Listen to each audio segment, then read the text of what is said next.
தினம்தோறும் விளக்கேற்ற நல்ல எண்ணெய் இதயம் நல்லெண்ணெய். இது எப்பவும் உங்களுக்கான அரசாதான் இருக்கும். இந்த விஜய் உங்க விஜயா தான் இருப்பான். நீங்க உரிமையோட உங்க கவர்மெண்ட்டை நீங்க அணுகலாம். இந்த தீய சக்தி ஆட்சி முடிஞ்சு பொட்டிக்குள்ள போனதுல இருந்து என்னென்னமோ பண்றாங்க, ஏதோ பேசுறாங்க. சோஃபாங்கிறாங்க, வாஷிங் மெஷினுங்கிறாங்க.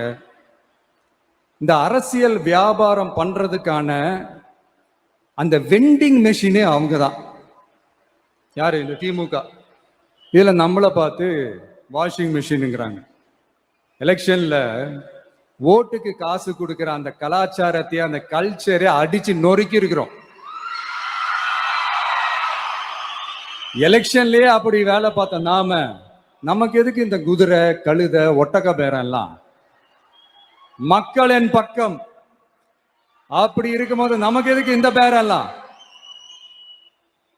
இந்த திருட்டு திமுக ஆட்சியை வச்சுக்கிட்டு ஊரடிச்சு ஒலையில போட்டு இந்த கொள்ளையை அடிச்சதுனாலதான் உங்க கரூர் கம்பெனி ஓனர் ஒருத்தர் எங்க எங்க இருக்காருன்னே தெரியாம ஓடு ஓடு ஓடு ஓடு ஓடு ஓடு ஓடு ஓடு வராம் பாரு வேட்டக்காரன் ஓடினே இருக்கிறாரு.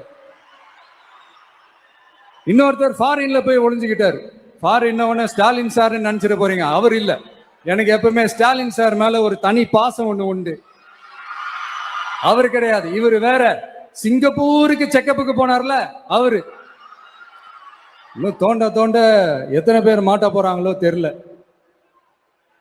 உங்ககிட்ட யாராவது லஞ்சம் ஏதாவது கேட்டாங்கன்னா கொடுக்க முடியாது சொல்லுங்க. நான் இருக்கேன் உங்களோட.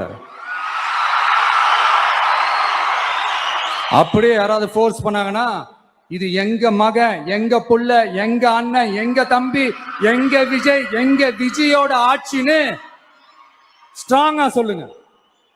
மக்களே, நீங்க கூட இருக்கும் போது லஞ்ச ஊழல் மட்டும் இல்ல, அதிகாரத்தை வச்சு ஆட்டம் போடுற யாரா இருந்தாலும் அடங்கிடுவாங்க. இந்த கடமை, கண்ணியம், கட்டுப்பாடுன்ட்டு ஒரு காலத்துல கொள்கையோட இருந்த கட்சியெல்லாம் இன்னைக்கு எப்படி இருக்கான்னு உங்களுக்கே தெரியும்.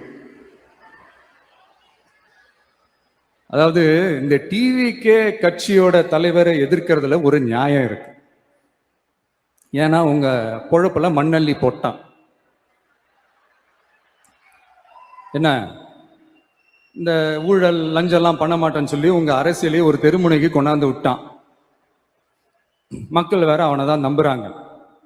ஸோ இந்த விஜயை எதிர்க்கிறதுல ஒரு அரசியல் நியாயம் இருக்குது, அது புரிஞ்சுக்கலாம். ஆனா இன்னைக்கு இந்த விஜய மக்கள் ஓட்டு போட்டு ஜெயிக்க வச்சு ஒரு தீர்ப்பை கொடுத்து மக்களுக்காக வேலை செய்யறதுக்காக முதலமைச்சரா உட்கார வச்சிருக்கிறாங்க. என்னமோ இன்னமும் நீங்க தான் ஆட்சியில் இருக்கிற மாதிரி. விஜய் கரூருக்கெல்லாம் போகக்கூடாது, விஜய் இங்க போகக்கூடாது, அது செய்யக்கூடாது, இது செய்யக்கூடாதுன்னு எனக்கு புரியலையே. ஆட்சியில இருக்கும் போது தான் இவ்வளவு கட்டுப்பாடெல்லாம் போட்டீங்க, SOPs எல்லாம் போட்டீங்க, ஸ்டாலின் சார் ஆப்ரேட்டிங் ப்ரொசீஜர்லாம் போட்டீங்க. இப்பவும் அதே பண்ணிட்டு இருந்தீங்கன்னா என்ன சார் நியாயம்? இல்ல நான் தெரியாம தான் கேட்கறேன். இன்னும் கனவுலயே இருக்கிறீங்களா? முதல்ல முழிச்சு வாங்க, ரியாலிட்டிக்கு வாங்க. உங்க ஆட்சியெல்லாம் வீட்டுக்கு போய் டிவிக்கேன்னு ஒரு ஆட்சி வந்து ரொம்ப நாள் ஆச்சு.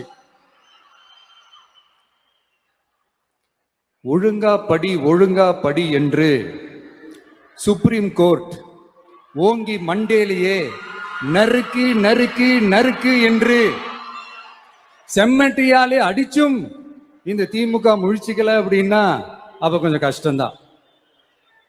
வெற்றி தோல்வி எல்லாம் அரசியல சகஜம் சார். அதுக்காகலாம் வெறி பிடிச்சி இந்த பதவி வெறி பிடிச்செல்லாம் அலைய தேவையில்லை. நல்ல விதமாவே சொல்றேன், நியாயமான அரசியல் பண்ணுங்க. ஓ, அதுதான் உங்களுக்கு தெரியாதுல்ல. இந்த தீய சக்தி திருத்தவும் முடியாது, அவங்களா திருந்துவாங்கன்னு பார்த்தா அதுவும் நடக்க போறதில்ல. அதனால வரப்போற இடைத்தேர்தல மக்களே இந்த தீய சக்தி திமுகவை நல்லா வெச்சு வெளுத்து விடுங்க. கான்பிடண்டா இருங்க மக்களே, நல்லதே நடக்கும், வெற்றி நிச்சயம். மீண்டும் சந்திக்கும் வரை நன்றி, வணக்கம்.